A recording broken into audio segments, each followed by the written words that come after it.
All right. Welcome to the Sweet Science of Fighting podcast. Today we have Dustin Oranchuk. Welcome, Dustin. Hi, James. Thanks for having me on. No, thanks for coming on. So I wanted to bring you on because you've done some epic research as part of your PhD looking at isometrics. I think your isometrics paper probably responsible for a lot of coaches implementing isometrics more in their training just from that one paper. I know it gets cited a lot. I know I cite it a lot as well in a lot of my little blogs and articles that I write. So maybe just provide a brief background about yourself and then we'll dive into some of that. Sure. Thank you. So I guess I'll do a background of myself and then briefly talk about that review paper and some of the other things that came out of the PhD and other research. So born, raised Calgary, Alberta, Canada, which is where I'm back at now. And, kind of probably like yourself, played a lot of sports growing up and kind of came time to study something. Yeah, we weren't going to make it as pros, so we had to do something. You kind of figure that out by the time you're in your late teens, whether you're going to actually do anything athletically. Yeah. Some people, unfortunately, don't figure that out until it's a little bit too late, or maybe not too late, but it's a little bit past when it would have been optimal. Anyway, so I got my undergraduate degree in kinesiology from the University of Calgary. At the same time, kind of throughout the whole thing, I was working in a private sports performance sort of facility or business, starting small, wiping down equipment, stocking fridges. We've all done that. Yeah. Cleaning spit valves and whatever for VO2 max testing, etc., which was, a cool experience. And we had a nice little weightlifting club in there too, in that same facility that I was a part of. So the sport of weightlifting is a big sort of background of mine. That was one of the first sports after high school that I sort of took seriously. Nice. So, Mona and I guess have that little bit in common. Yep.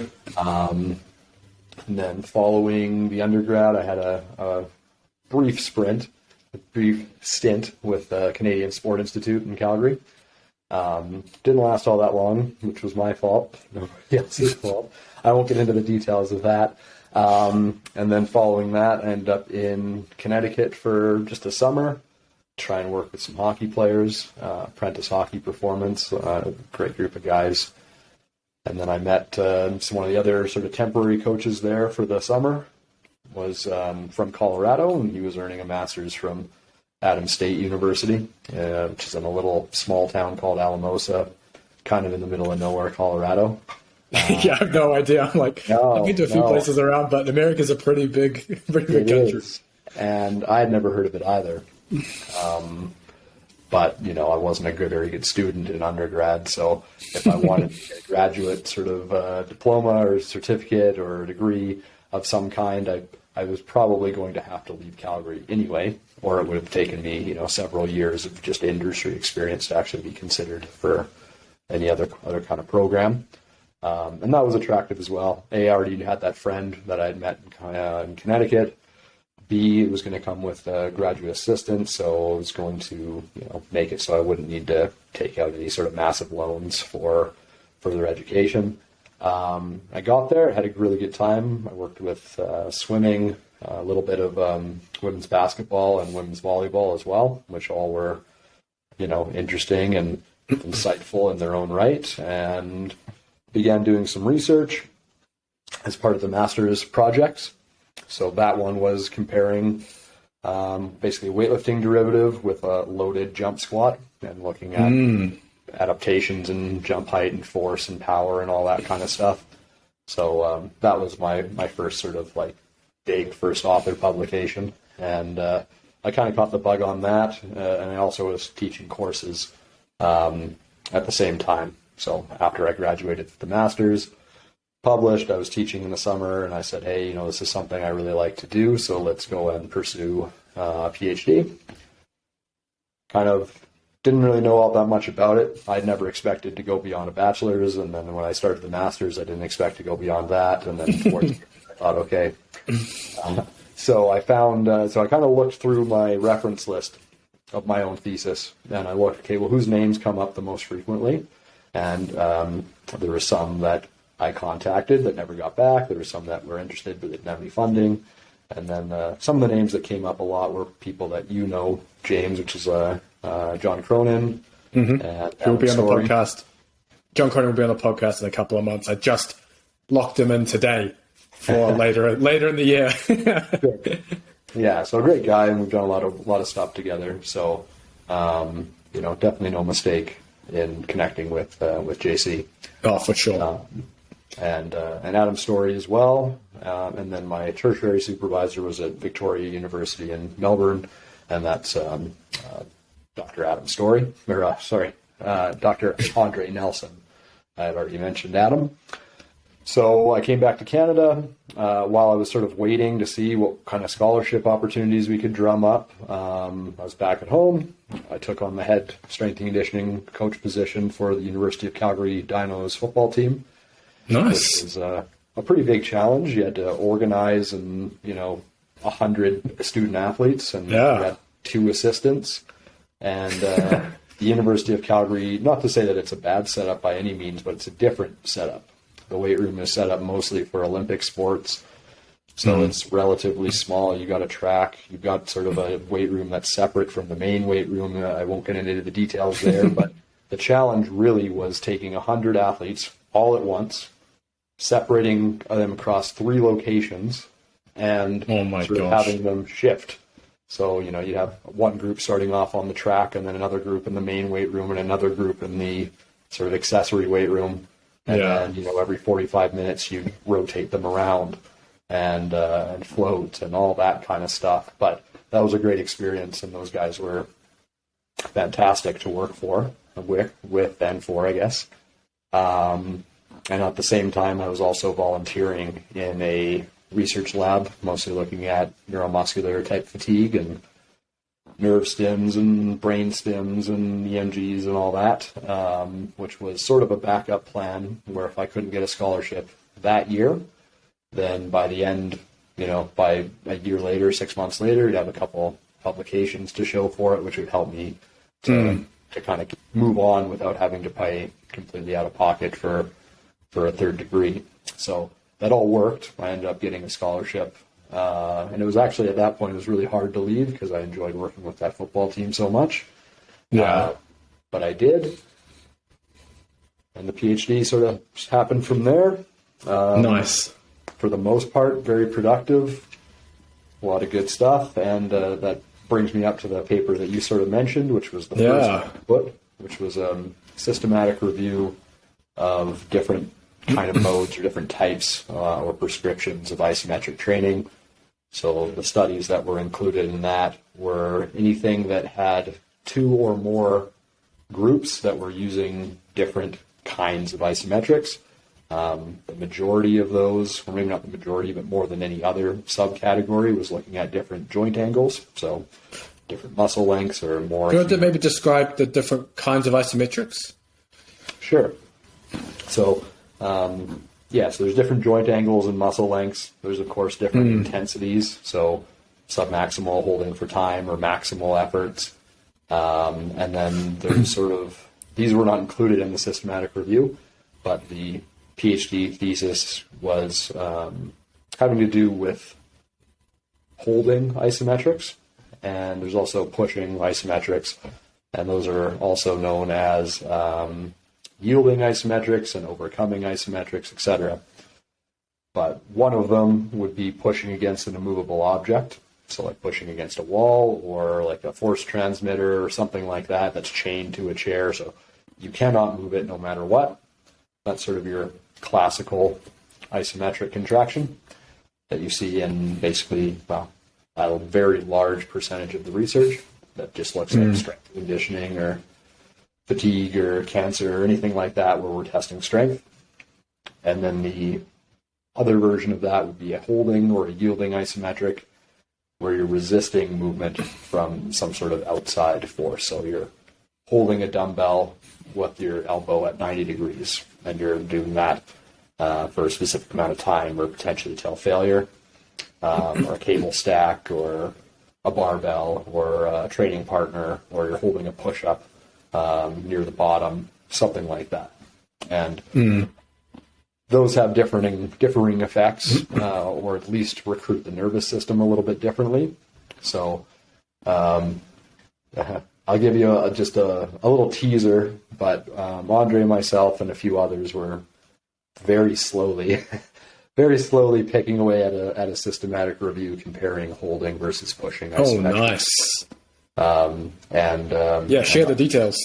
Yeah, I don't have any detail really yet because we've kind of finalized the search. We found all the papers, kind of collating them. Of course, I'm not a full-time researcher at the moment. I do strength and conditioning with people and other projects, so things move slower than when you're in a PhD and your scholarship tells you, hey, look, like full-time job research. So things move a lot slower. But I will say there's some interesting things. I think it's going to be very clear cut. All the studies, or almost all the studies, show similar things in terms of antagonist versus agonist versus synergist muscle activation. And then there's a couple very intriguing ones that I think have potential for really interesting application, and that's where the holding isometrics tend to result in less inhibition, greater activation. So, and that's with experimental pain. So, for example, the researchers would have some sort of a saline solution that they would inject into a joint or a tendon that would be an irritant. So it's going to cause some sort of pain. And then they would have the participant either push against an immovable object at a certain number of newtons, or hold contraction against a certain weight that is equal to that same amount of newtons. And then you're measuring basically the EMG signal from the relevant muscle groups, and there's less inhibition when the person is holding that same force versus pushing against that same force. So it's hard to say because it's not a training study or anything like that, and it's only, I think, 2, maybe 3. Paul Hodges' group is responsible for like 2 of them, and then I can't quite remember off the top of my head what group the other one is. But that's, I think, a really interesting application. Is probably more the rehabilitation side, and I think that's true for isometrics as a whole. Although then there's people like Danny Lum and Alex Natera who have done a lot of stuff showing, no, wait, you can use isometrics very effectively for performance. It's not just a rehab tool. Nice. So I guess the question comes then, for someone maybe listen to this, why would someone choose to use an isometric exercise over just traditional strength training? So where does it really fit in a strength training program? Yeah. So again, other than Danny and Alex and a few other people that have shown that, hey, it can fit in a lot of different places, including close to competition. Traditionally, the isometric sort of contraction occurs fairly early in a training cycle, or immediately following injury, leading into more sort of traditional training. So that's where the majority of evidence still lies, although, that might change a little bit more and more with time. So if somebody sustains some sort of an injury or has a surgery of some sort. So one of the sort of interesting things about my current position here is that we do work with athletes, individual athletes, team athletes, but probably even more so, at least right now, is pre- and post-surgical, people who have had injuries and want to avoid surgery. So it's not uncommon for me to work with motor vehicle accident victims or somebody who's recently had an ACL reconstruction. So they have these reconstructions or these injuries. Maybe they don't have surgery, but they can kind of recover on their own. So you start off with pretty passive measures, active assisted range of motion movements, gradually moving into isometrics. If somebody's had a shoulder, a rotator cuff repair, they're not going to be able to move their arm very well.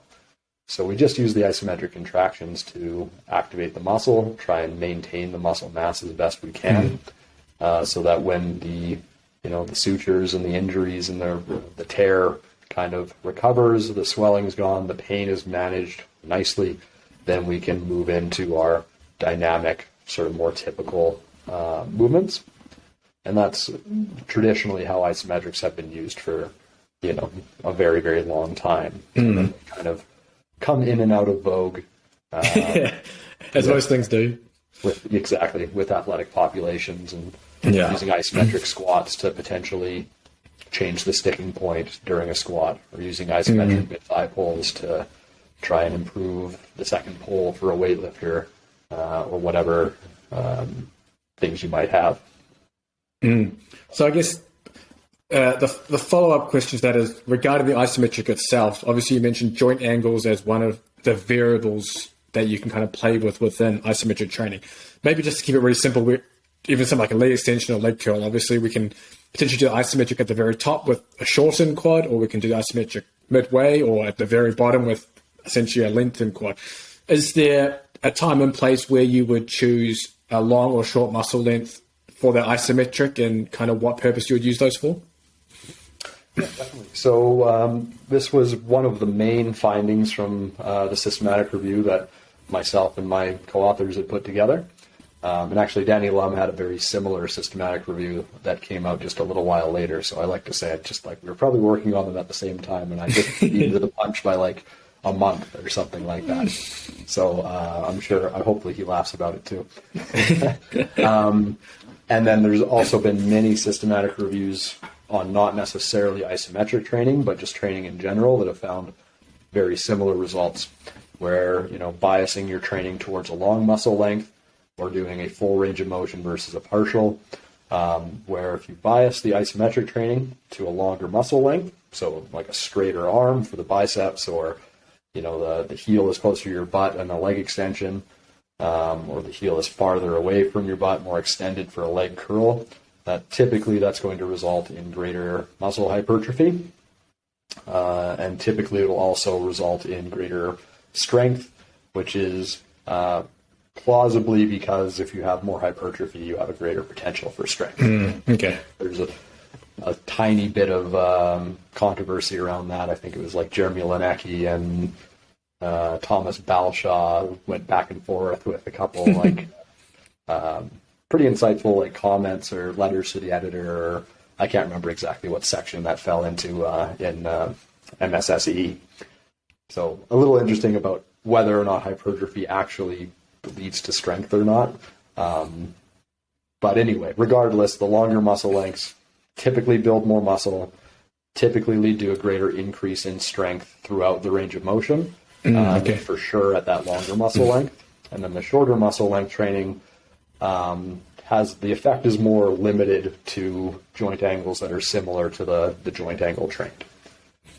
So in terms of where to use those, I think it makes complete logical sense that if you're after just a general improvement in muscle and tendon morphology, then you would bias your training towards longer muscle lengths, assuming that the injury, if there is an injury, is not bothered by being at that joint angle. So some people will find, hey, I can't put my knee in that position, or I can't do an isometric push-up where my shoulders are very flexed because my shoulder hurts because I had surgery on it not that long ago. Okay, cool. But if you can, using the longest muscle length sort of possible without pain will probably result in better muscular adaptation and strength throughout sort of that entire range that muscle can work in.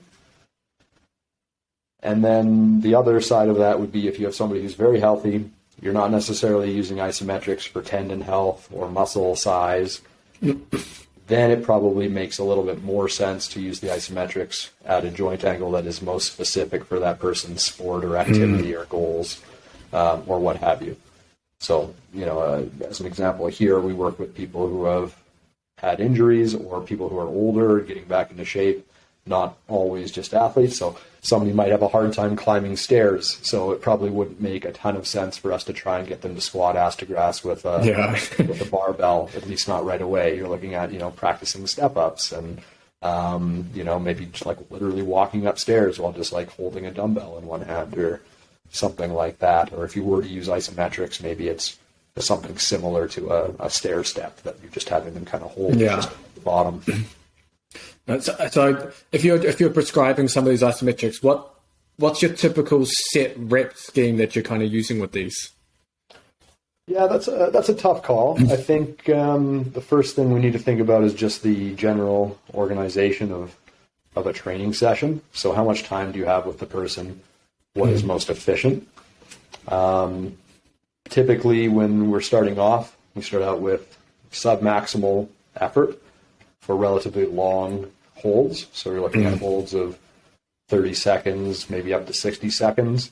And, perceived effort of maybe 60 or 70%. If you have a strain gauge or a force frame or a force plate or something, then that makes it a little bit easier to track progress over time, as opposed to just saying, okay, push at a 6 to 10 effort.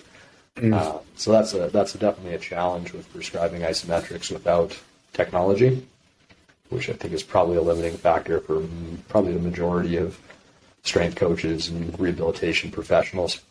But probably starting in around the range of 4 sets, 45 to 60 seconds at somewhat of a moderate intensity should be enough to get somebody who's using isometrics for a rehab purpose to get enough stimulus where something is going to happen. Something is actually going to trigger an adaptation. And that's going to be, that's about 4 minutes of time under tension at a fairly moderate intensity, which sort of kind of corresponds to doing like 3 sets of 10, 4 sets of 10 on a leg extension. So these things are pretty tried and true. It may or may not be optimal. It's really hard to say what an optimal dose is for different people, but we do know that putting somebody on a leg extension machine and having them do 3 sets of 10 with like a minute rest between sets, it does work, right? Like everybody who's ever started out in training has probably started out doing 3 sets of 10, and it doesn't really matter who is prescribing it. It doesn't matter if it was a healthy kid who's 14 years old in the weight room for the first time or a 55-year-old father of 4. 3 sets of 10 works to start. It might not work forever, but it's going to work to start. So isometrics is probably the same way. And then if we're talking about athletes, I know this is a podcast about fighters mostly, so from that point on, probably going to gradually reduce the amount of time of a set, may add sets, and probably build up to somewhere around 80 to 100% of sort of max effort. Gotcha. Because we need to be explosive. We need to have maybe a little bit of endurance, if we're in the grappling side of things for mixed martial arts or something like that, then that's potentially where isometrics are actually going to be a little bit sport specific. You're holding somebody in a grappling position, or you're on the mat and you're doing mat work, and being able to hold a position, resist your opponent from pushing or pulling your arms or legs into certain positions, could actually be, sport specific, as opposed to like a 100-meter dash runner. It's going to be pretty minimally sport specific to do isometrics. Although again, like Alex and Tara and Danny might disagree with me. So then I guess you're moving from holding isometrics then and gradually working your way towards the pushing isometrics as you become more accustomed to them. Yeah, I think that is logical, except for the specific circumstances where holding isometrics are going to be more specific for sport. Gotcha. And again, my viewpoint of isometrics is that for the most part, they should be quite far down the list in terms of accessory work for the majority of athletes. Okay. Because the athletes have to move, they have to be dynamic in their contractions. So the isometrics might help with things like tendon stiffness, muscle size without doing a lot of damage or creating a lot of fatigue. But when you're organizing a training program for, let's say, a sprinter, sprinting is number one, clearly. And then probably, number 2, 3, and 4 in some way, shape, or form are going to be like med ball throws and power cleans or a weightlifting derivative of some kind. And then probably like back squats or, box jumps or something like that where they're dynamic, they're using the muscles.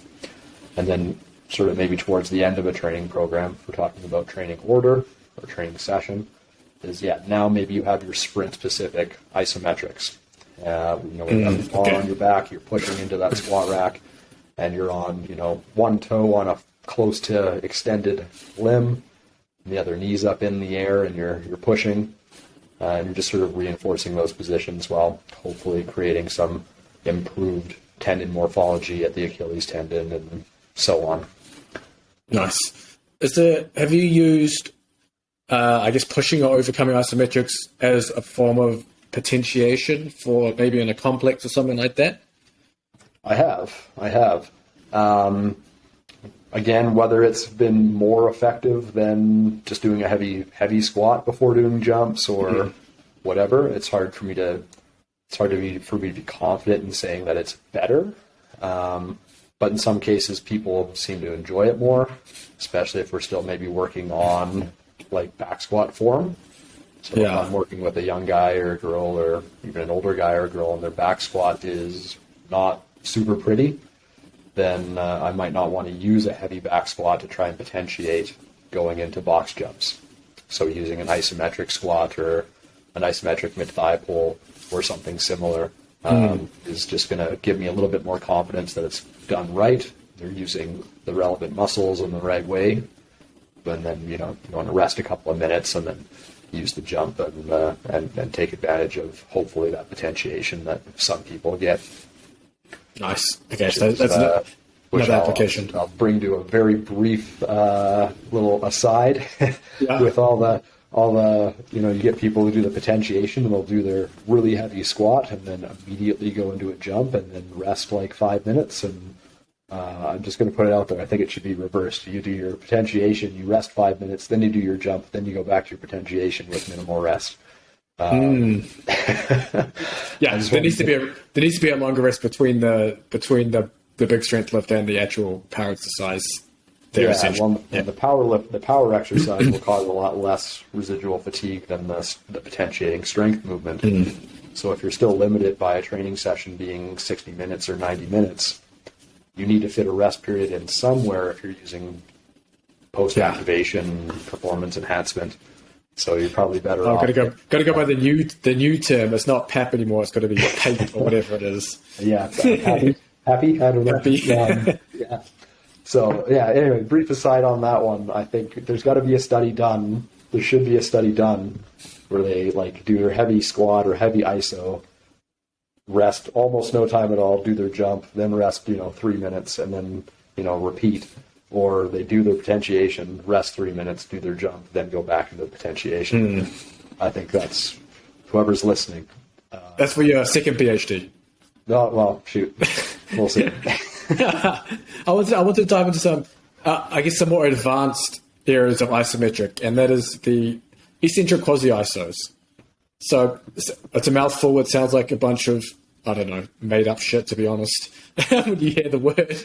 But it has some interesting applications within athletic performance and development. Do you want to maybe dive into what eccentric quasi-isometrics are and then kind of where they fit, and I guess what kind of adaptations you're looking to get out of them?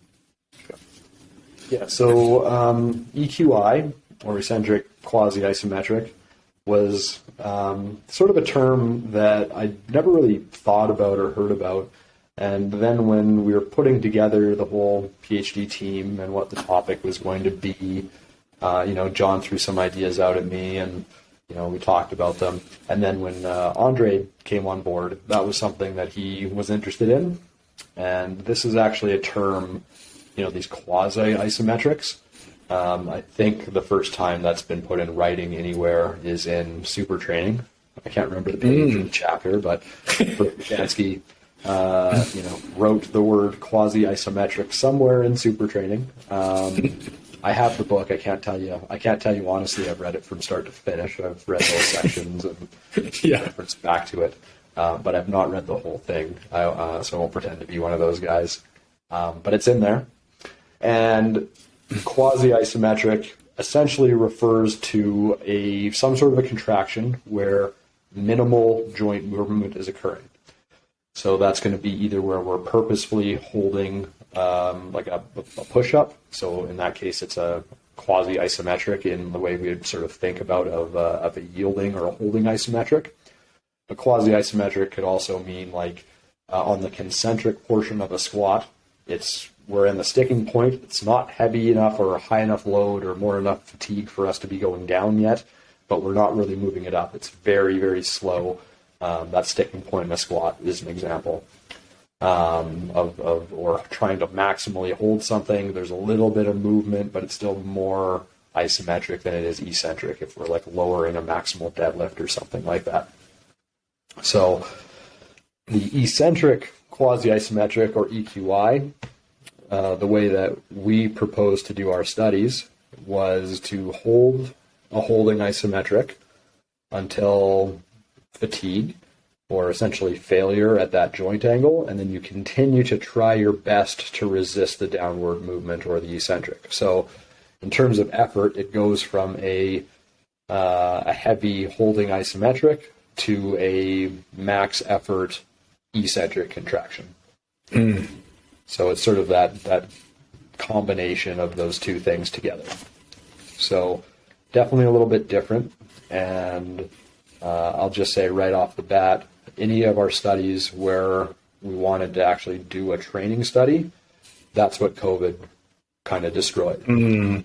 So we had people going, we had taken muscle biopsies, we had done our pre-testing, we had, we weren't there yet. That was definitely a few months away from being finished, but that was the goal, we were going to compare EQIs of the knee extensors with dynamic, so concentric, eccentric in an isokinetic dynamometer, and we're going to equalize the conditions on impulse.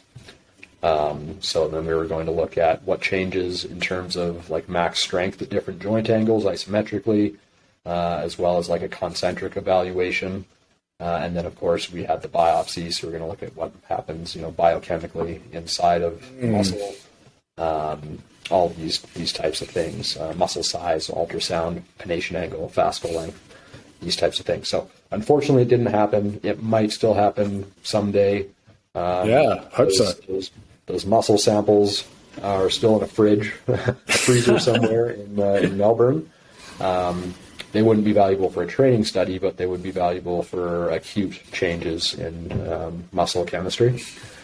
And then, if Andre can get himself another PhD student or a master's student that wants to do that, then awesome. And then, again, I won't spoil anything. I don't want to name any names, but there's a group in, I'll just say somewhere in Eastern Europe that's reached out to me, and they're doing a little bit of work in that area that I'm going to try and help them with, because I would love nothing more, regardless of authorship or anything. I would very much like to just kind of see that come to some sort of an endpoint, because it's just a loose thread in the back of my mind that just kind of always bothers me. Oh, we didn't get that done. We don't know what the answer is for this particular question. But we did run an acute study. One of the acute studies did get finished and published and all that kind of stuff. And in that one, we compared the EQI contractions equated on impulse with eccentric contractions. And for that, we looked at muscle soreness at proximal, middle, and distal, lateral, and anterior quadricep, pennation angle, fascicle length, muscle thickness of the vastus lateralis at proximal, distal, and middle regions, as well as muscle thickness, which in this case is muscle swelling, right? There's not going to be any actual adaptation in terms of protein synthesis and actual muscle tissue in one session, but muscle thickness or swelling. Another measure is echo intensity, which also sort of represents swelling or perhaps muscle damage to some degree, which is, again, for people watching, we have to figure out what echo intensity actually means. We don't really know yet.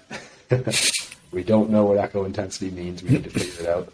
Somebody's got to do like a Z-line damage streaming study and echo intensity correlational thing. Anyway. And then also we looked at fatigue or loss of strength throughout the range of motion, both isometrically and concentrically. So basically the conclusions of that particular study were that eccentric contractions caused more muscle soreness. And I'm just trying to remember exactly. Basically, all the measures of muscle damage and fatigue were a little bit greater in the eccentric group than the EQI group. So the conclusion of that, again, hypothetically, because no training studies have been done, is that the EQI group will allow the muscle to be exposed to an equal amount of impulse, right? An equal amount of actual like load, something that the body needs to adapt to some way, whether it's the nervous system or at the muscle or whatever, but with less swelling, with less soreness, with less acute fatigue than the eccentric condition. Okay. So sort of the takeaway from that, assuming that could be repeated and shown in different ways, is that an EQI contraction, doing a bout or two of a handful of bouts of EQI contractions on a few occasions would potentially result in better resistance to soreness, better resistance to fatigue when we kind of get back to like actually doing super maximal eccentrics or doing regular type training.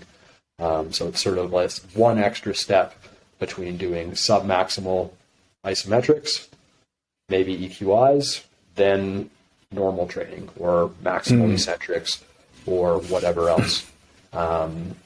And there's a couple different proposed mechanisms for that. So there was a narrative review that we published in JSCR on EQIs. And one of the proposed mechanisms might be that by holding these really long contractions through that range of motion with the EQI and accumulating that sort of impulse, is that we're going to, for a while, trap a little bit of calcium in the muscle. And that's going to cause potentially an adaptation where the T tubules are better at moving calcium in and out of a muscle. And that calcium sort of being trapped inside of a muscle fiber is part of what causes muscle damage, not just mechanical tension that's pulling apart the fascicles. And if you have better calcium transport, then we might be able to reduce DOMs. Nice. One application I see of this instantly is, for example, jiu-jitsu or grapplers or even wrestlers jumping up, maybe have like a dip belt on with 10, 20 kilos between their legs, holding the top of the chin-up position, and then just holding for dear life until their arms go straight, essentially. Yeah, I totally agree. I think that would be a great application to that, and I've used that with a couple of people. Where pulling strength and pulling power is important, and specifically for those grapplers, jiu-jitsu and some of these MMA type athletes, then that's actually one of the very few instances where not only are we going to get a relatively specific morphological response in terms of like their biceps, their grip, their brachialis, their lats, actually getting a stimulus to grow or become stronger, but it's also at least kind of sport specific, right? It looks like a position on the mat where they're holding an opponent and not letting them go. So it kind of passes that sort of smell test as far as sport specificity goes for those kind of athletes as well. How long's too long to be doing the eccentric quasi-isometric? Because obviously if you did it body weight, you could probably hold that for quite a while, especially in that shortened position. Yeah, well, if you had strong hands, then sure, which you would imagine grapplers would have.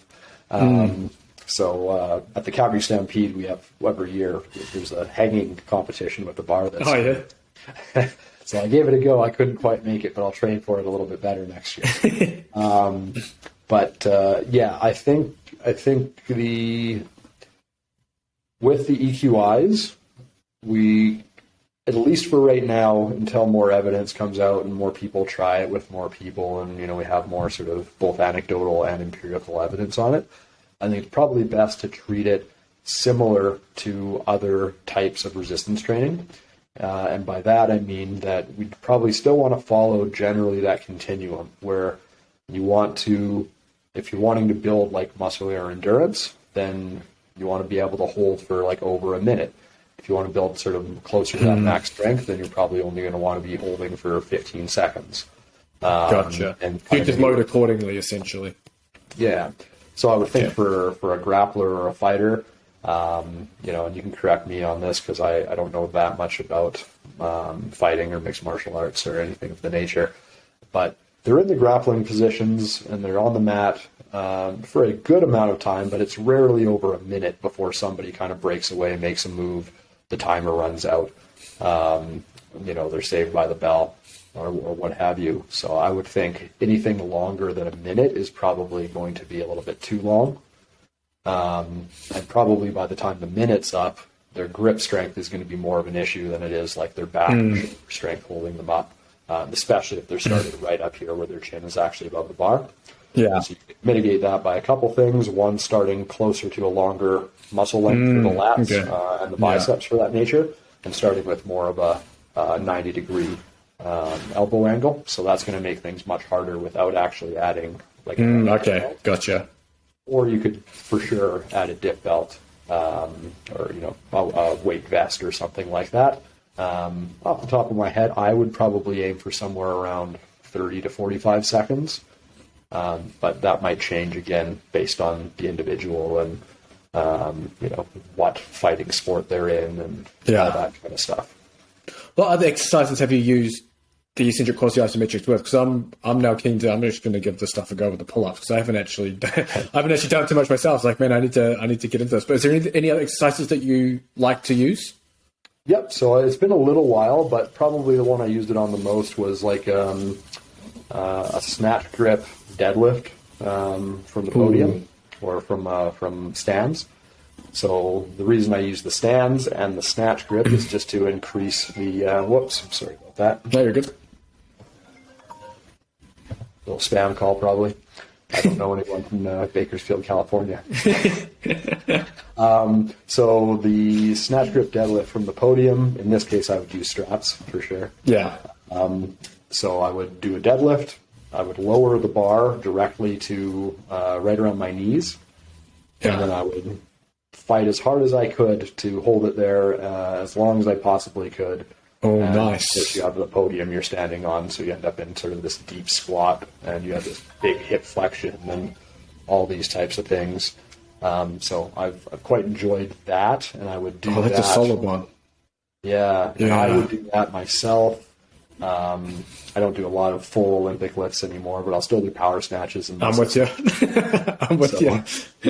I'll do a good session of muscle snatches, and then I might do like 3 sets of 5 snatch pull with the shrug and the active ankle flexion, and then you might end it with like maybe 1 or 2 sets of an EQI where you're standing up with a heavy weight, like how heavy? Like, are we talking over like?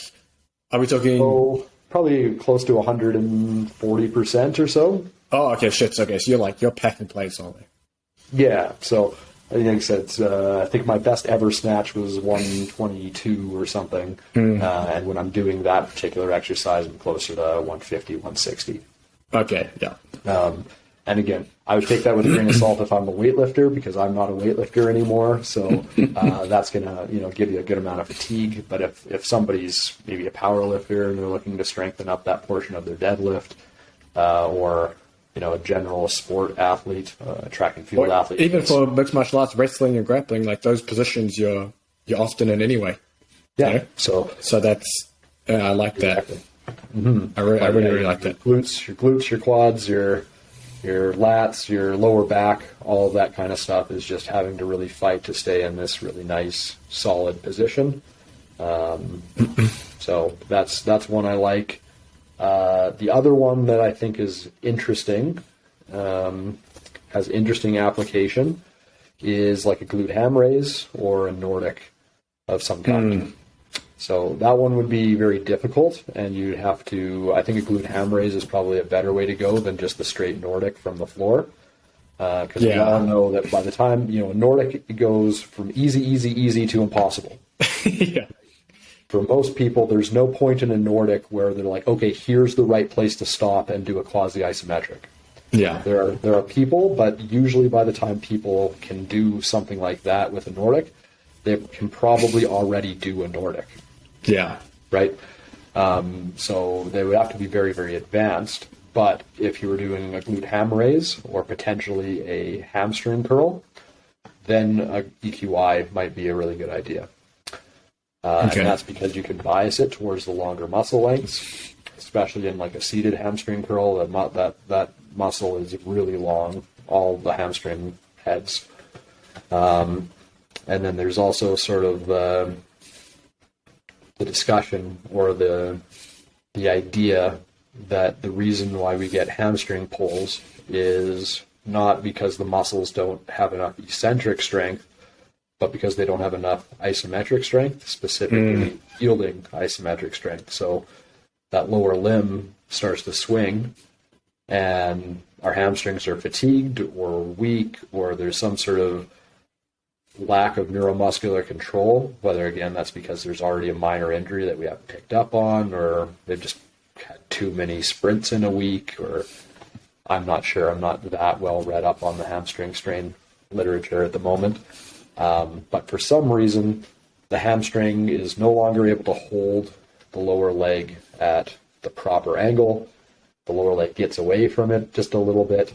Hamstring gets outside of that sort of optimal length, or the length that it should be for the sprint, and we pull a hamstring. You know, we tear it or we pop it or whatever word. That's why I tell fighters not to sprint for their damn conditioning. Yeah, because they're not runners. Sure. Yeah, and so the papers on that one are Baz Van Hoorn. Yeah, I remember that. And who's the other one? He's got the books, and he's got the barbell Bosch. with the Bosch. French Bosch. Right. Yeah. So there's that stuff, and again, I should have been reading it, but Van Hoorn had a paper very recently, maybe 3 months ago, in Scandinavian Journal of Medicine and Science and Sports, looking at fascicle dynamics during a bunch of, I think it was 3 or 4 different resistance training movements, and interesting. Trying to relate that back to hamstring strains and trying to prevent them and all that kind of stuff. So they're big on that muscle slack theory, aren't they? I know at least Bosch and Van Hoorn are big on the muscle slack, the idea that the muscle's essentially hanging, and then you've got to pre-activate it before doing something. That pre-activation is what essentially gives you the optimal muscle length and protection, etc., etc. So it's interesting. Some of the stuff they're coming out with, yet to see it done, I guess, within the performance. Like, I like their concepts, but no one's gone fully down that road and just using their concepts, because sometimes they can get pretty far-fetched with only doing concentrics, doing no counter movements, no eccentrics, and you're kind of like, Well, and I mean, this is the issue with sports science research and exercise science research anyway, is, and I've fallen into this sort of trap as well, and probably 99% of sports science researchers that anybody's ever heard of gets trapped into this realm of, we need to publish this and we need to get it out there. And, if we could all take the effort of, we might have to sacrifice a certain amount of time and effort and number of papers and citations and things like that to put together these, really robust training studies where we're actually, taking a good group of athletes, giving them both very well-rounded strength and conditioning programs, but with very subtle differences, right? So, there's nothing right now where we have good sized sample, 2+ groups. They're both doing really good training in general, but then one group is doing pushing isometrics with their hamstring, and one group is doing holding isometrics with their hamstring, and we track that group for 4 years, and we look at hamstring strains, right? It's impossible. It's practically impossible, and it's not anybody's fault. It's not any universe. It's almost impossible, because you need to be able to track these people for a long time with really robust measures. And if I had $10 million, I'm not sure I could accomplish something like that, at least not on my own. And what researcher in sports science has $10 million? Exactly. It's funny because there's not much money in it, is there? No, I mean, it's the love of it. There's people who break ground, like massive ground in cancer research, and they have a hard time getting funding. Yeah. So it's, hopefully it happens someday. There's some interesting organizations floating around nowadays, but that's what really needs to happen with these isometrics, with really any sort of research in sport and exercise science and strength and conditioning, is You need to get away from trying to just like take people in, have, untrained off the street, and one group does deadlifts and one group does jumps, and well, which one jumps better at the end of the session, and then which one does deadlifts better? Well, we kind of know, Yeah. but yeah.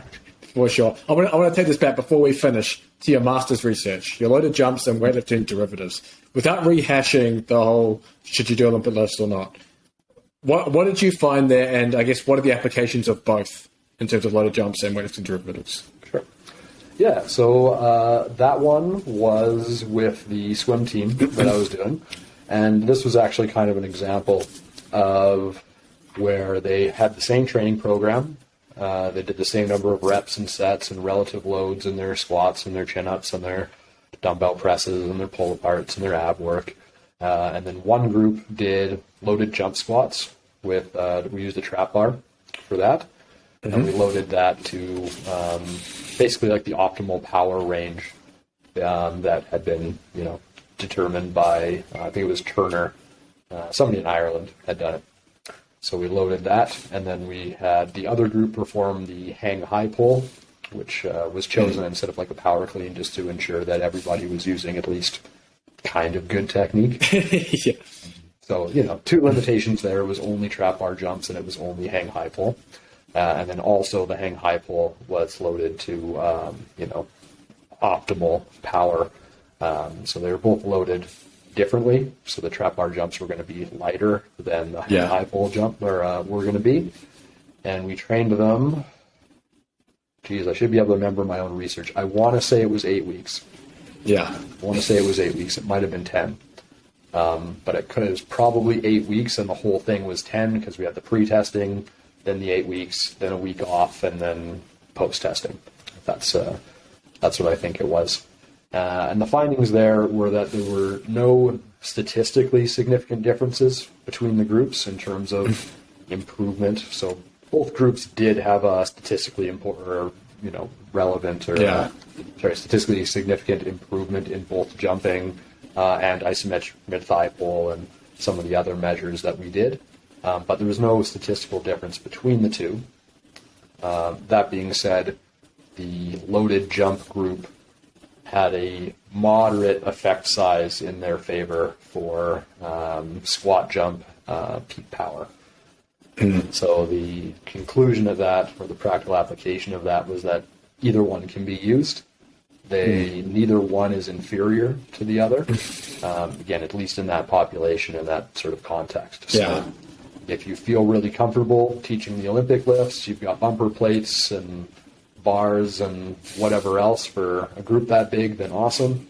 If you don't feel comfortable teaching the Olympic lifts, so maybe you're not a strength conditioning coach. Maybe you're a father trying to help their kid perform better, and there's no qualified S&Cs around.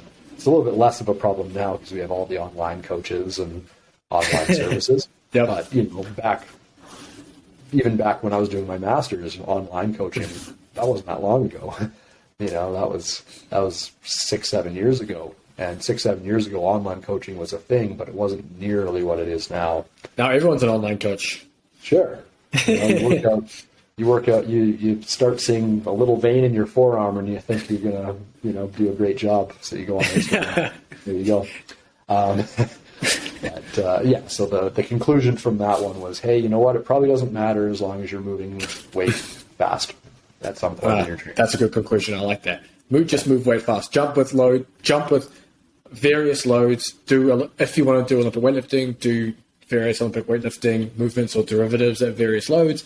Throw medicine balls at various loads, and you're pretty well sorted. Yes. Yeah. So that was I tried to be as nice as possible. Well, not even as nice. That was another one where, just like the social media takes over sometimes. And I remember feel free to run.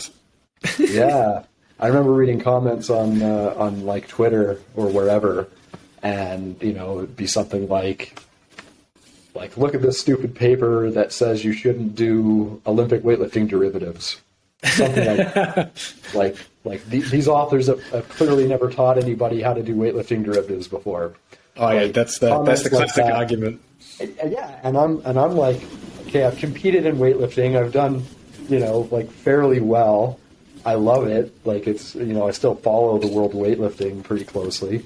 I have most of my athletes do some sort of weightlifting derivative at some point.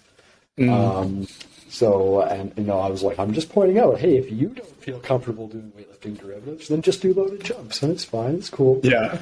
But I remember that was one of my first times I was ever like, oh, this whole social media thing is real. It's not just people complaining. It's a real thing.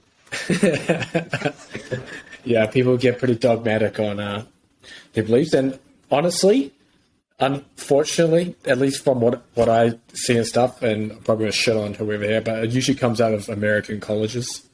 And I don't know what it is with American strength and conditioning culture. It's just so different. It's so different here than anywhere else in the world. And it's very strength sport bias. I mean, strength conditioning in general is strength sport bias just because of where a lot of the information has come from throughout the years, and as research starts to stack up, it's slowly changing. But the strength sport bias here in the States, I think, is even bigger than anywhere else around the world. And so obviously powerlifting, bodybuilding, Olympic weightlifting are seen as the holy grails of you get better at these things, you get better at your sport because you're stronger, whatever. But obviously now we know, you can't just go blindly follow a weightlifting or powerlifting program and then expect to do well in, MMA, boxing, whatever it is. Sure, in the beginning, if you're brand new to strength training, you can get away with a lot of things at that, at that training age. But as you get further down, that kind of volume and training is just going to absolutely destroy you. Sure. Yeah. So, no, it will be cool.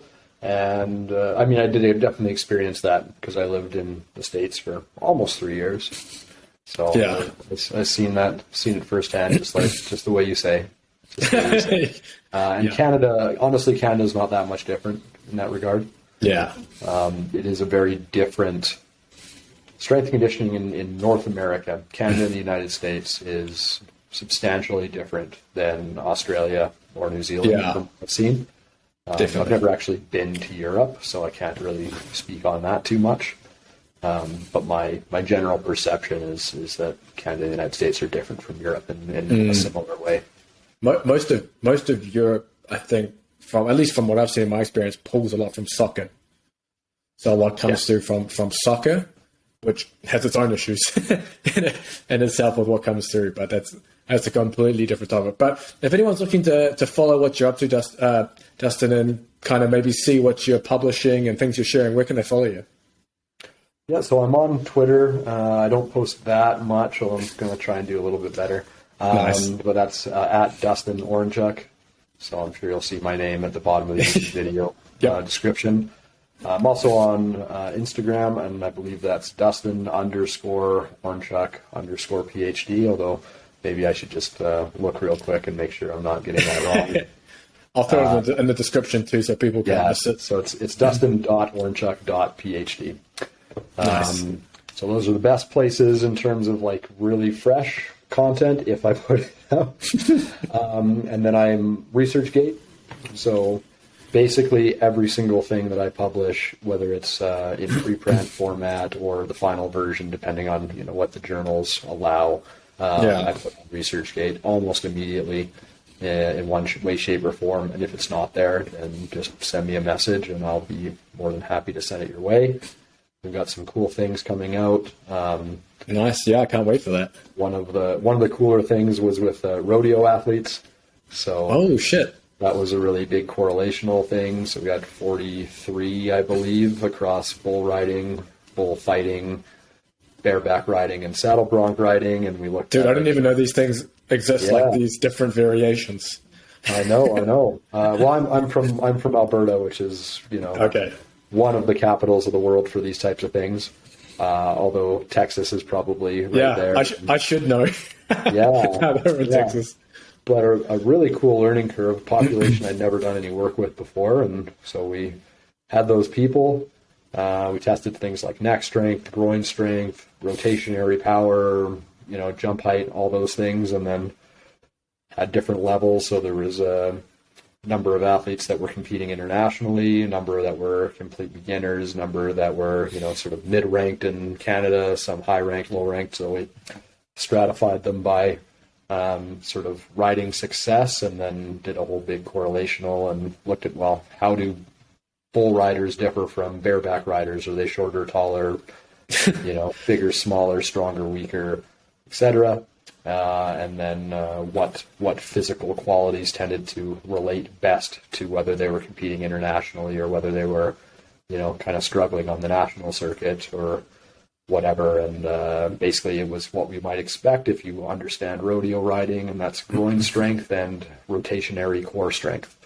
But a very unique population, and currently doing a little bit of work with synchronized or artistic swimming girls. So it's a wide range of subjects you've got there. Very niche, very niche. So we'll see what else comes out from that, and I'm always working with people, including it's coming out soon-ish, hopefully, something with Danny Lum and myself and some of his people looking at holding versus pushing isometrics for the first time ever.